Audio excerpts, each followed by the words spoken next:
స్తోత్రం. హల్లెలూయా. ఈ రాత్రి కూడి వచ్చిన మీ అందరికీ, దూరాన ఉండి దేవుని వాక్యాన్ని వీక్షిస్తున్న ప్రియులైన మీ అందరికీ నా సర్వశుభాలు తెలియపరుస్తున్నాను. ఈ రాత్రి బలిపీఠాన్ని గురించి మరొక విషయాన్ని మనం నేర్చుకుందాం. లేవియాకాండం 9వ అధ్యాయం 22 వాక్యం నేను చదువుతాను, అందరూ జాగ్రత్తగా వినండి. లేవియాకాండం 9వ అధ్యాయము 22 వాక్యం నేను చదువుతాను, వినండి. అప్పుడు అహరోను పాప పరిహారార్థ బలిని, దహన బలిని, సమాధాన బలిని అర్పించి ప్రజల వైపు తన చేతులెత్తి వారిని దీవించిన తరువాత దిగి వచ్చెను. ఆమెన్. దేవుడి వాక్యమును మన వినికిడిలో ఫలింపచేయునుగాక. వచ్చిన ప్రార్థన చేద్దాం. ప్రేమగల తండ్రి, పరిశుద్ధుడా, చదవబడిన వాక్యము నీది. మేమందరం నీ వాళ్ళం ప్రభువా. నీ మాట కొరకు ఎదురు చూస్తున్నాం. ఇశ్రాయేలీలు ఐగుప్తు దేశంలో నుండి కానానుకు ప్రయాణం చేస్తున్నప్పుడు ఏ రోజుకి కావలసిన మన్నా ఆ రోజుకి వాళ్లకు అనుగ్రహించినట్లుగా మీరు అనుదిన వాక్కు మీరు మాకు అనుగ్రహించి మా ప్రాణ ఆత్మదేహములు తృప్తి నొందునంతగా మాతో మాట్లాడి మమ్మల్ని మీరు బలపరుస్తున్నందుకై మీకు కృతజ్ఞతలు చెల్లిస్తున్నాను. నిలవబడిన మీ దాసుడు వట్టివాడు మట్టివాడయ్యా.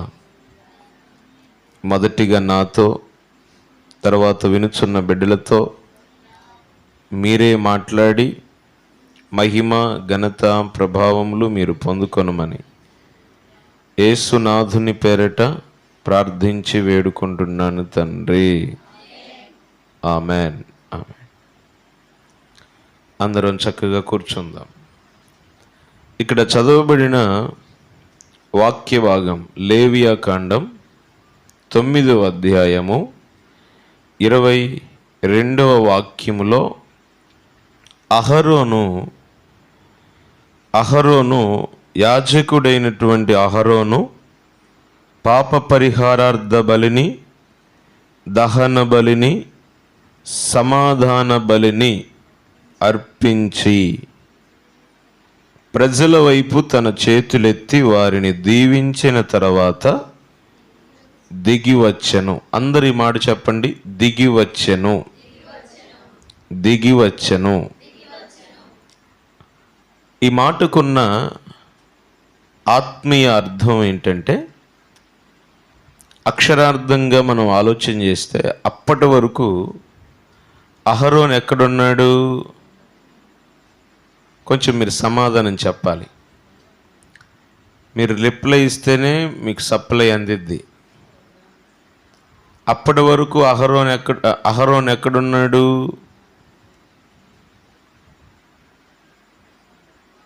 అవిలా చెప్పమ్మా, వింటున్నావా? ఎక్కడున్నాడు? చదివాం కదా మనం.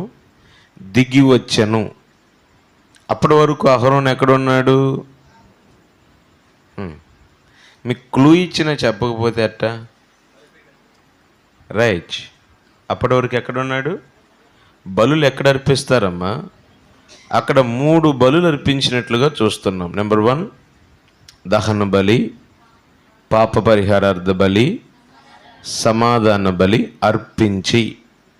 అంటే అహరోను బలులు అర్పించడానికి ఎక్కడున్నాడు? బలిపీఠం దగ్గర. చెప్పండి అమ్మా. అయ్యో, మరి ఇంత అమాయకంగా ఉంటే అట్ట. బలులు ఎక్కడ అర్పిస్తారమ్మా? ఇప్పుడు అహరోను ఎక్కడున్నాడు? రైట్, చక్కగా చెప్పారు. ఇక్కడ బలిపీఠం దగ్గర ఉన్నాడు. Right, okay. నెక్స్ట్, బలిపీఠము దగ్గర నుండి ప్రజలను చేతులెత్తి దీవించి దిగి వచ్చెను. అందరు ఈ మాట చెప్పండి. ఈ రాత్రి ఈ మాట మీరు పట్టుకోవాలి. దిగి వచ్చెను. దిగి వచ్చెను అనే మాటకి అర్థం ఏంటంటే, ఆ మాటలో ఉన్న అంతరార్థం ఏంటంటే, మనందరికీ అర్థమవుతుంది. అహరోను బలిపీఠం దగ్గర బలర్పించాడు, చేతులెత్తి ప్రజలను దీవించాడు, దీవించి దిగి వచ్చాడు. అంటే ఇప్పుడు బలిపీఠం ఎక్కడుంది?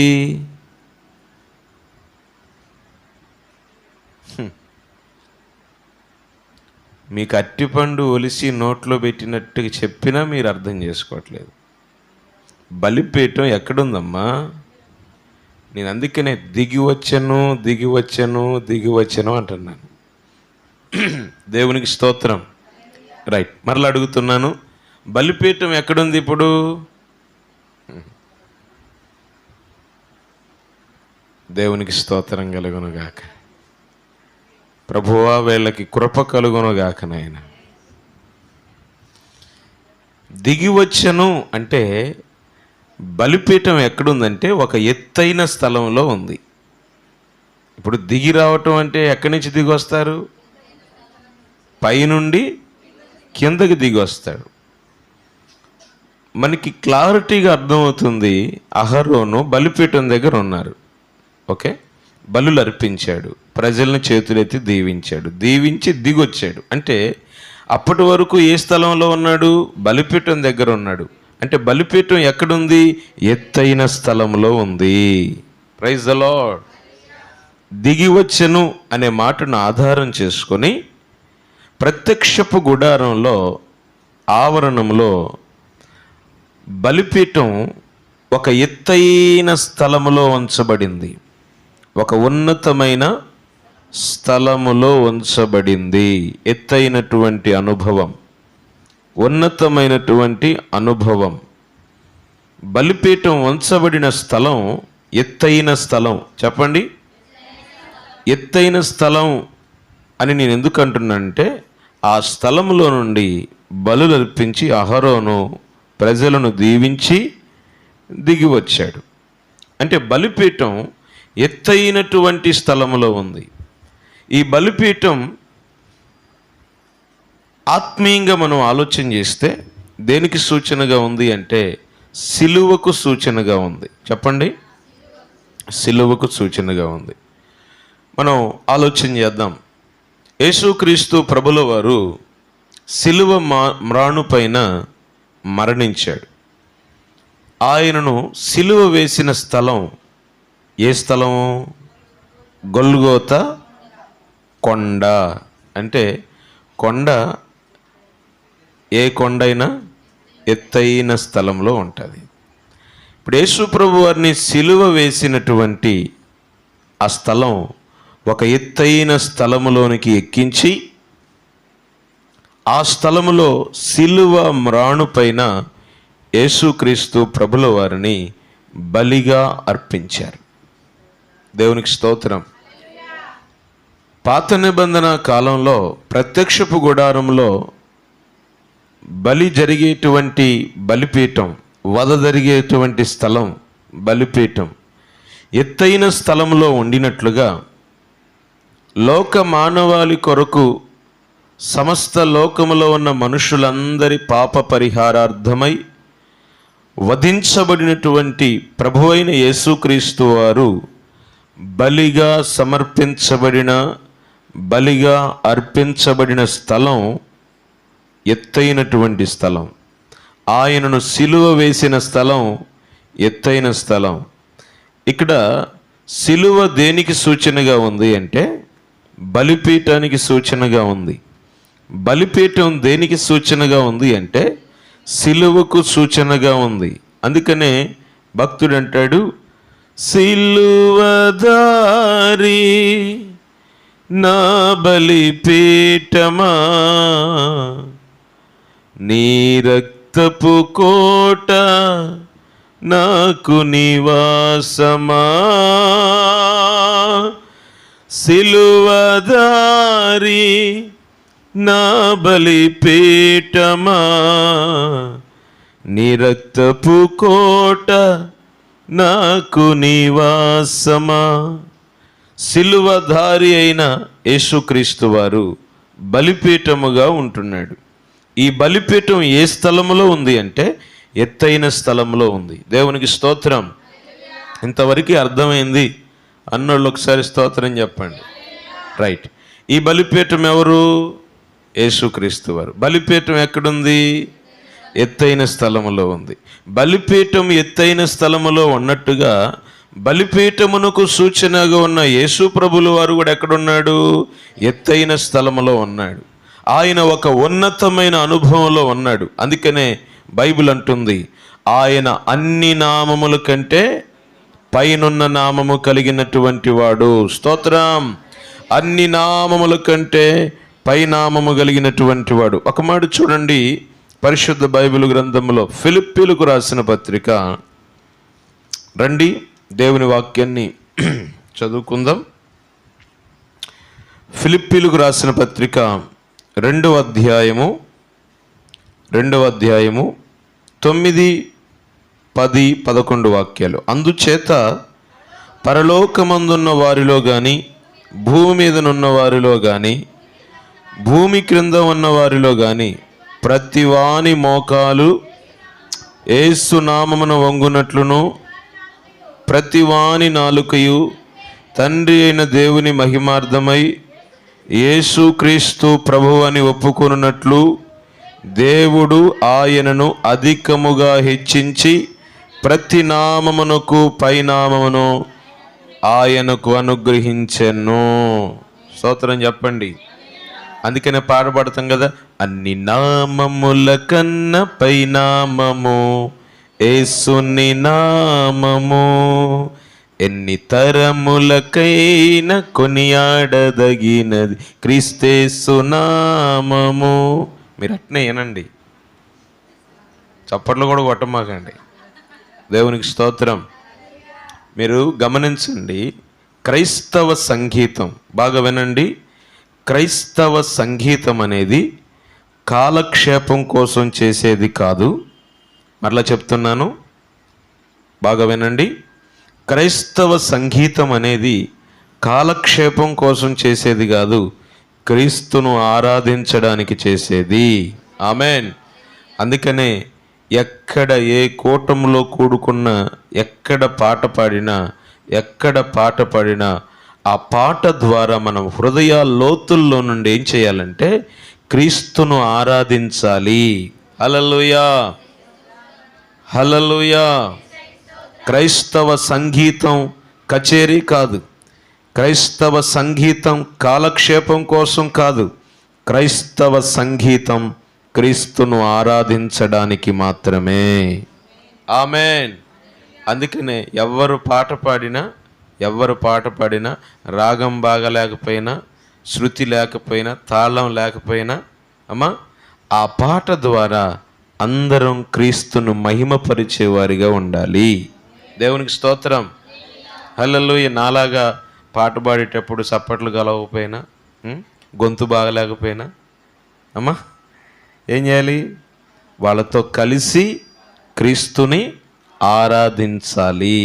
కొంతమంది పాటలు పాడేటప్పుడు గుడ్లెళ్ళు పెట్టి గొడ్ల గోబల్లాగా వెనక్కి ముందుకు అటు ఇటు తిరుగుతూ ఉంటారు. ఎందుకమ్మా మనం దేవుని సన్నిధికి వచ్చేది ఎందుకు? అందరి ముఖాలు చూడటానిక? ఎవరు ఎట్ట కూర్చున్నారు, ఎవరేం చీర కట్టుకొని వచ్చారు, అందరి ముఖాలు చూడటానిక మనం దేవుని సన్నిధికి వచ్చింది? పాట పాడేటప్పుడు కళ్ళు మూసుకొని పాట ద్వారా క్రీస్తును ఆరాధించాలి. ఆ పాటలో ఉన్న భావాన్ని గ్రహించాలి. అన్ని నామముల కన్నా మము యేసుని నామము, ఎన్ని తరములకైనా కొనియాడదగినది క్రీస్తేసు నామము. యేసు నామము జయం జయము, సాతాను శక్తుల్ లయం లయము, యేసునామము జయం జయము, సాతాను శక్తుల్ లయం లయము. హల్లెలూయా హోసన్న హల్లెలూయా హల్లెలూయా ఆమేన్. హల్లెలూయా హోసన్న హల్లెలూయా ఆమేన్. దేవునికి స్తోత్రం. హల్లెలూయా. అన్ని నామముల కంటే పైనున్న నామం, పైనామము కలిగిన దేవుడు, పైనున్న దేవుడు, అన్నిటికంటే ఉన్నతమైన దేవుడు. అందుకని బైబిలు దేవాది దేవుడైన యేసుక్రీస్తు వారిని గురించి ఏం సెలవిస్తుందంటే, ఆకాశము ఆయన సింహాసనము, భూమి ఆయన పాదపీఠము. అన్ని నామముల కంటే పైనామముగా ఉన్నట్లు ప్రతి నామమునకు పైగా దేవుడు క్రీస్తును హెచ్చించాడు.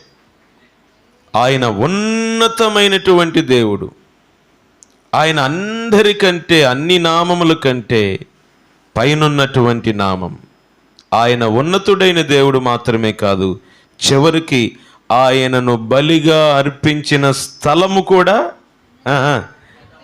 ఎత్తైన స్థలములోనే, ఎక్కడో అక్కడ గుంటలో లోయలో కాదు బాబా. బలిపీఠాన్ని గురించిన వాక్యాలు ధ్యానం చేస్తున్నప్పుడు దేవుడు అనేకమైన క్రొత్త సంగతులు నాకు బయలుపరుస్తున్నాడు. దేవునికి స్తోత్రం. బలిపీఠం ఎలాగ ఎత్తైన స్థలములో ఉందో అలాగనే యేసును కూడా ఎక్కడ సిలువేశారు? ఎత్తైన కొండపైకి, గొల్గోతా కొండపైకి తీసుకొని వెళ్ళి సిలువ పైన, అంటే ఆకాశానికి భూమికి మధ్యలో మ్రాణు పైన ఆయనను వేలాడదీశారు. స్తోత్రం. అంటే చివరికి ఆయన చనిపోయేటువంటి బలి యొక్క స్థలము కూడా ఎత్తైన స్థలములో ఉంది. ఆయన ఎత్తైన నామము కలిగిన వాడు, పైనున్న నామము కలిగిన వాడు, అన్నిటికంటే ఉన్నతుడైన దేవుడు. స్తోత్రం. దేవాది దేవుడు ప్రభువును గురించి లేఖనం సెలవిస్తున్న మాట ఏంటంటే, ఆకాశ మహాకాశములు పట్టజాలని దేవుడు. ఆకాశ మహాకాశములు పట్టజాలని దేవుడు. అంతటి గొప్ప దేవుడు మనం ఆరాధిస్తున్న దేవుడు. దేవునికి స్తోత్రం. హల్లెలూయా. రైట్. బలిపీఠము ఎత్తైన స్థలములో ఉంది. యేసుక్రీస్తు వారు ఎత్తైన స్థలములో బలిగా అర్పించబడ్డారు. అలాగునే యేసుక్రీస్తు వారిని నమ్ముకున్న మనం, ఆయనను అంగీకరించిన మనం ఎక్కడుండాలని దేవుడు కోరుకుంటున్నాడు అంటే, మనం కూడా ఎక్కడుండాలనుకుంటున్నాడు? ఎత్తైన స్థలములో, ఒక ఉన్నతమైన అనుభవములో ఉండాలని దేవుడు కోరుతున్నాడు. హల్లెలూయా. అందుకనే దావీదు గారి గుండెల్లో ఉన్న ఆశ, దావీదు గారి గుండెల్లో ఉన్న కోరిక ఒకటి బైబిల్లో మనం గమనిస్తే, కీర్తనల గ్రంథం 61వ కీర్తన. రండి ఆ మాట మనం చదువుకుందాం. 61వ కీర్తన, కీర్తనల గ్రంథం 61వ కీర్తన 1వ వచనం. దేవా నా మొర్ర ఆలకింపుము, నా ప్రార్థనకు చెవియొగ్గుము, నా ప్రాణము తల్లడిల్లగా భూదిగంతముల నుండి నీకు మొర్ర పెట్టుచున్నాను. నేను ఎక్కలేనంత ఎత్తైన కొండపైకి నన్ను ఎక్కించుము. స్తోత్రం చెప్పండి. నేను ఎక్కలేనంత ఎత్తైన కొండపైకి.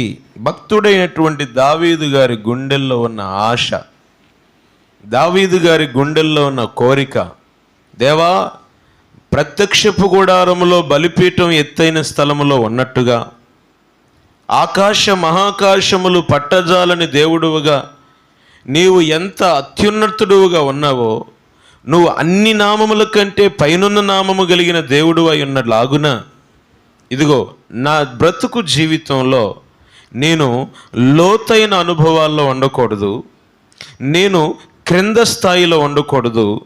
నా జీవిత కాలంలో నీ వలె నిన్ను ఆరాధిస్తున్న నేను, నిన్ను సేవిస్తున్నటువంటి నేను, ఇదిగో ఎక్కలేనంత ఎత్తైన కొండపైకి నేను ఎక్కాలి.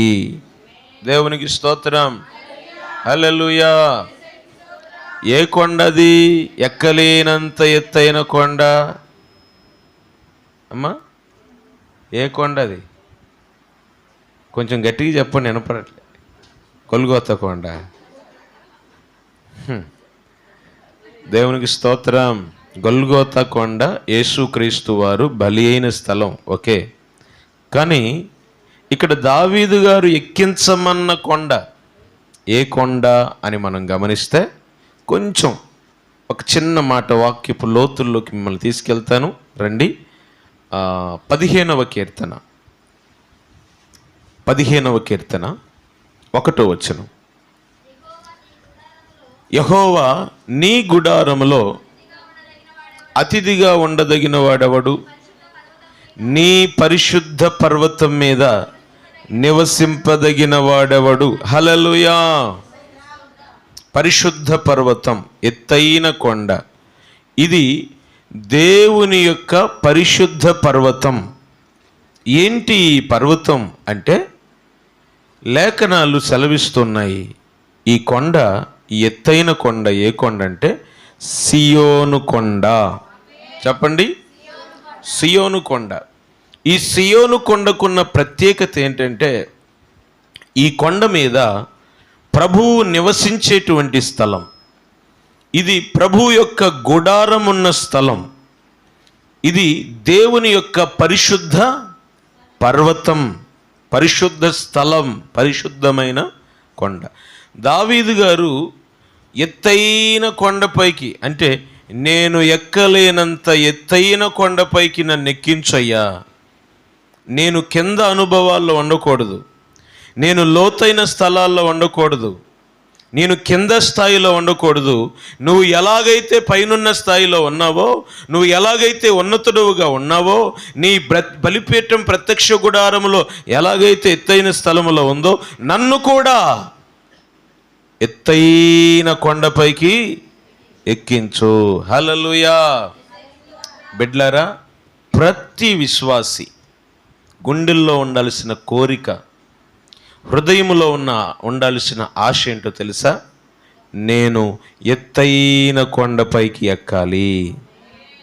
ఈ భక్తి చాలే, ఈ ప్రార్థన చాలే, ఈ విశ్వాసం చాలే, ఈ ఉపదేశం చాలే అనేటువంటి ఆ చిన్న స్థాయిలో మనం ఉండడానికి ఇష్టపడకూడదు. కానీ దినదినం దినదినం దినదినం దినదినం ఏం చేయాలండి? ఎత్తైన అనుభవాల్లోనికి మనం రావాలి. ఎత్తైన కొండకు మనం ఎక్కాలి. ఈ భూమి మీద ఒక వ్యక్తి ఎత్తైన అనుభవంలో ఉంటే, ఒక ఉన్నతమైన అనుభవంలో, ఒక ఉన్నతమైన స్థాయిలో, ఏ విషయంలో? ఆత్మీయతలో. చెప్పండి, ఆత్మీయతలో ప్రతి విశ్వాసి ఎలా ఉండాలి? ఉన్నతమైన స్థాయిలో ఉండాలి. దేవునికి స్తోత్రం. ఒకసారి మీరు ఆలోచన చేసుకోండి, మీ ఆత్మీయ స్థాయి ఏ స్థాయిలో ఉందో. ఉన్నతమైన స్థాయిలో ఉన్నావా? మధ్యస్థ స్థాయిలో ఉన్నావా? అట్టడుగు స్థాయిలో ఉన్నావా? ఏ స్థాయిలో నీ ఆత్మీయత ఉంది? ఏ స్థాయిలో నీ ప్రార్థనా జీవితం ఉంది? ఏ స్థాయిలో నీ విశ్వాసం ఉంది? ఏ స్థాయిలో నీ పరిశుద్ధత ఉంది? ఏ స్థాయిలో నీ వాక్య ధ్యానం ఉంది? ఉన్నతమైన స్థాయిలో ఉంటున్నావా? లేకపోతే ఈ ప్రార్థన చాలే, ఈ భక్తి చాలే, ఈ జీవితం చాలే అని ఒక లోదేబారు స్థాయిలో, లోతైన స్థాయిలో ఉంటున్నావా? దేవునికి స్తోత్రం. దావీదు గారు హృదయ అంతరంగాల్లో నుండి ప్రార్థన చేశాడు, ఎత్తైన కొండపైకి ఎక్కించు అంటే. దేవుడు దావీదు గారి ప్రార్థన విన్నాడా లేడా? విన్నాడు కనుక ఏం చేశాడు? అరణ్యములో గొర్రెలు కాసుకునేవాడిని తీసుకొచ్చి సియోను పర్వతం మీద, ఇశ్రాయేలుల దేశములో, యెరూషలేములో మహారాజుగా సింహాసనం మీద దేవుడు ఎక్కించాడు. చప్పట్లు కొట్టండి. హల్లెలూయా. దేవునికి స్తోత్రం. దేవుడు దావీదుని యెరూషలేము అంటే ఎత్తైన స్థలములో ఉండేటువంటి పట్టణం. యెరూషలేములో ఇశ్రాయేలీయులకు ఏలికగా మహారాజుగా దేవుడు అంతటి ఉన్నతమైన స్థాయిలోకి దేవుడు దావీదును ఎక్కించాడు. దావీదు ఎలాగైతే ఎక్కించబడ్డాడో అలాగనే తన దగ్గర ఉన్న జనులు కూడా అదే స్థాయిలో, ఉన్నతమైన స్థాయిలో ఉండాలి అని దావీదు కోరుకుంటున్నాడు. ఒకరోజు యోనాతాను దావీదుకి చాలా మిత్రుడు, చాలా చాలా ప్రియమైనటువంటి మిత్రుడు. యోనాతాను సౌలు చనిపోయిన తర్వాత ఒకరోజు దావీదు యోనాతానును బట్టి ఉపకారం చూపడానికి సౌలు కుటుంబంలో ఎవరైనా ఉన్నారా అని ఆలోచన చేసినప్పుడు సౌలు కుటుంబంలో ఒకే ఒక్కడుంటాడు. ఆయన పేరు ఏంటంటే మెఫీబోషెత్. చెప్పండి, ఆయన పేరేంటి? మెఫీబోషెత్. ఈ మెఫీబోషెత్ ఉన్నాడు అనే దావీదుకు వర్తమానం వచ్చినప్పుడు ఈ మెఫీబోషెత్ ఎక్కడున్నాడు అంటే లోదెబారులో మాకీరు ఎంట ఉంటున్నాడు. లోదెబారులో మాకీరు ఎంట మెఫీబోషెత్ ఉన్నాడు అనే వర్తమానం యెరూషలేములో సింహాసనం మీద ఉన్న అంతఃపురములో ఉన్న దావీదుకు వినబడ్డప్పుడు దావీదు ఏం చేస్తున్నాడు తెలుసా? వెంటనే లోదెబారులో నుండి, మాకీరు ఇంటిలో నుండి మెఫీబోషెత్తును నా దగ్గరికి తీసుకొని రండని ఆ లోదెబారులో నుండి మెఫీబోషెత్తును దావీదు అంతఃపురములోనికి పిలిపించుకొని దావీదు అంటాడు, నీవు బ్రతుకు దినములన్నిటిలో నా భోజనపు బల్ల యొద్దనే నీవు భోజనం చేయాలి. దేవునికి స్తోత్రం. దీనిని బట్టి మనం అర్థం చేసుకోవాల్సిన విషయం ఏంటంటే దావీదు దేవుడు ఎంత ఉన్నతుడై ఉన్నాడో దావీదు కూడా అంత ఉన్నతంగా ఉండాలని కోరుకున్నాడు, ప్రార్థన చేశాడు. గనుకనే అరణ్యములో గొర్రెలు కాసుకుంటున్న దావీదును ఇశ్రాయేలీయులకు ఏలికగా దేవుడు హెచ్చించాడు. దావీదు ఎలాగూ హెచ్చించబడ్డాడో దావీదు యోనాతానును బట్టి ఉపకారము చూపించడానికి యోనాతాను కుమారుడైనటువంటి మెఫీబోషెత్తు ఇదిగో లోదెబారులో మాకీరు ఇంటిలో ఉండడానికి ఏమాత్రము వీలు లేదని చెప్పేసి ఇదిగో మెఫీబోషెత్తుని లోదెబారు నుండి యెరూషలేమునికి అంతఃపురములోనికి తీసుకుని వచ్చాడు. అంటే లోదెబారులో ఉన్నటువంటి మెఫీబోషెత్తుని ఒక ఉన్నతమైన స్థాయిలోకి తీసుకుని వచ్చి దావీదు కూర్చుండబెట్టాడు. దేవునికి స్తోత్రం. హల్లెలూయా. దావీదు మెఫీబోషెత్తు ఎలాగైతే లోదెబారులో నుంచి ఒక ఉన్నతమైన స్థాయిలో అంతఃపురములో ఉండాలని దావీదు ఎలా కోరుకుంటున్నాడో అలాగనే మన పరమ దావీదైన యేసుక్రీస్తు ప్రభుల వారు కూడా నువ్వు లోదెబారులో ఉండాలని దేవుడు కోరట్లేదు, నువ్వు లోతైన స్థలములో ఉండాలని దేవుడు కోరట్లేదు, నువ్వు ఒక ఆత్మీయతలో దిగజారిన స్థితిలో పడిపోయిన స్థితిలో ఉండాలని దేవుడు కోరట్లేదు. నువ్వు ఆయన ఎంతటి ఉన్నతుడైన దేవుడో, ఆయన ఎంతటి అత్యున్నతుడైన దేవుడు, ఆయనలాగా నువ్వు కూడా ఒక ఉన్నతమైన ఆత్మీయతలో ఉండాలని దేవుడు కోరుతున్నాడు. ఒక ఉన్నతమైన స్థితిలో, ఒక ఎత్తైన అనుభవంలో, ప్రత్యక్షపు గుడారములో బలిపీఠం ఎలాగైతే ఎత్తైన స్థలములో ఉందో, యేసుక్రీస్తు వారు ఎలాగైతే ఎత్తైన స్థలములో ఉన్నాడో ఆయనను నమ్ముకున్న బిడ్డలు కూడా ఎలా ఉండాలి? పై స్థాయిలో ఉండాలి. ఇంకో విలువైన మాట చెప్పి నేను ప్రార్థన చేస్తా. బైబిల్ అంటుంది, నువ్వు పైవాడివిగా ఉంటావు కానీ, నువ్వు అప్పిచ్చేవాడివిగా ఉంటావు కానీ. దేవునికి స్తోత్రం. కొంతమంది ఉంటారు, దేవుడు ఇన్ని వాగ్దానాలు ఇస్తే ఎప్పుడు ఎవరు అప్పెత్తరా, ఎక్కడ అప్పులు దొరుకుతాయా, ఎక్కడ అప్పులు చేయాలా, ఏడవారాలు డబ్బులు దొరుకుతాయా, ఇదే రంది. ఒరే నాయన, నిన్ను అప్పించేటట్టు చేస్తారా, ఓ అమ్మో నిన్ను అప్పించేటట్టు చేస్తామని దేవుడు అంటుంటే మన మొహాలు ఎప్పుడు అప్పులు తీసుకునే మొహాలే. దేవునికి స్తోత్రం కలుగునుగా. నువ్వు పైవాడివిగా ఉంటావు, నువ్వు తలగా ఉంటావు కానీ తోకగా ఉండవు. దేవునికి స్తోత్రం.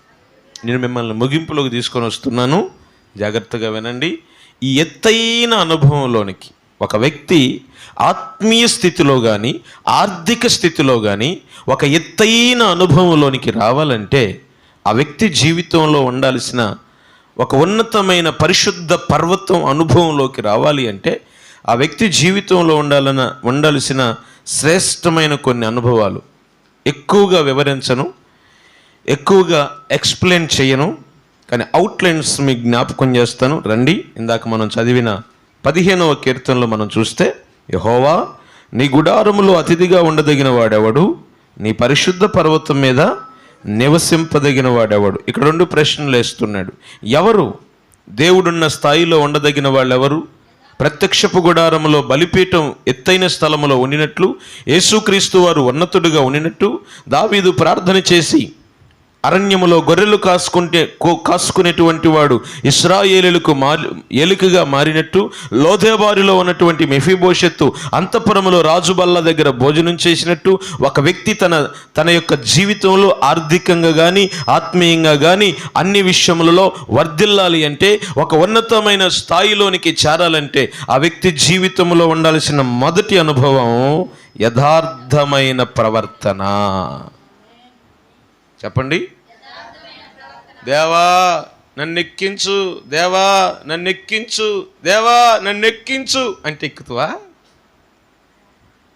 ఎక్కాలంటే ఏం చేయాలి చెప్పండి? యథార్థమైన ప్రవర్తన. మీకు చాలాసార్లు చెప్పాను యథార్థమైన ప్రవర్తనను గురించి. ఎంతమంది గుర్తుంది చేయొద్దండి? ఏంటమ్మా? దేవునికి స్తోత్రం. హల్లెలూయా, హల్లెలూయా.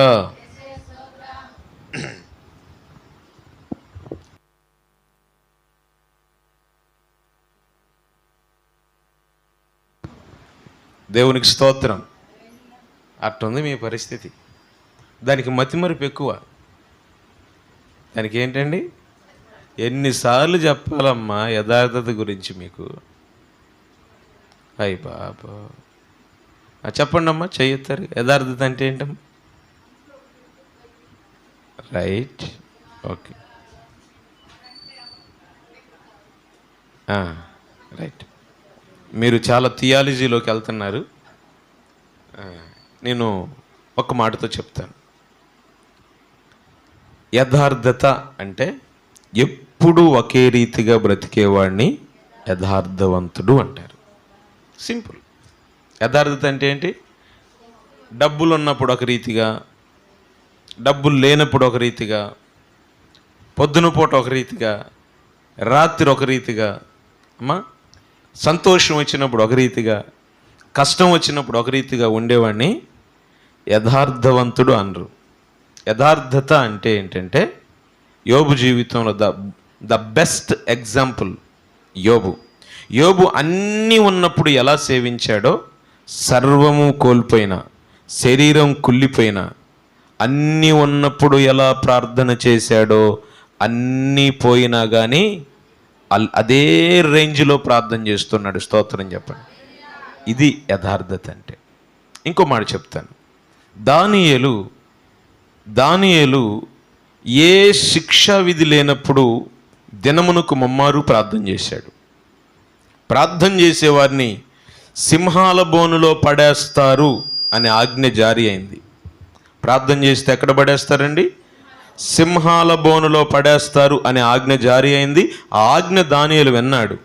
విని ప్రార్థన మానాడా, చేశాడా? మనమైతే ఏం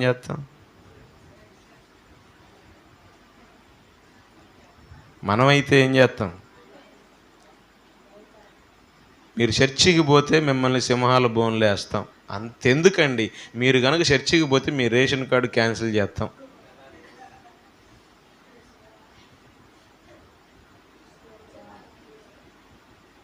హల్లెలూయా. ప్రార్థన చేస్తారా?